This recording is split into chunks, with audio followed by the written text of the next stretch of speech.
The old chief of the village had grown weak with age. Lying quietly in his hut, he knew his time on earth was coming to an end. But before leaving this world, he wanted to make sure the village would be led by someone worthy, someone wise, brave, and kind. The next morning, the elders called for a great gathering under the large tree in the center of the village.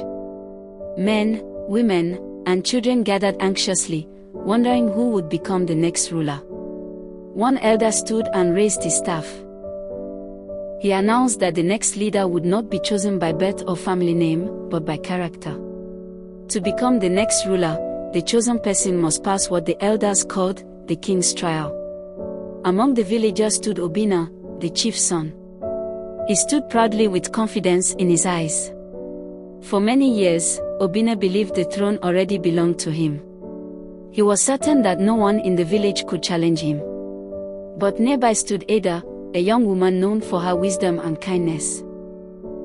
Ada did not desire power or leadership. All she wanted was peace for her people. Seeing her doubt, her mother Amara gently placed a hand on her shoulder. She reminded her that leadership is not about power. It is about serving others. Soon the first trial began. Two villagers came before the elders, arguing loudly over a piece of farmland. Obinna quickly blamed one of the men and demanded punishment. But Ada listened carefully to both sides. After hearing their stories, she suggested a peaceful solution that allowed both men to share the land fairly. The villagers nodded in agreement, impressed by her wisdom. Then came the second trial. A frightened child had wandered too close to the dangerous river. The rushing water made it almost impossible to reach the child safely.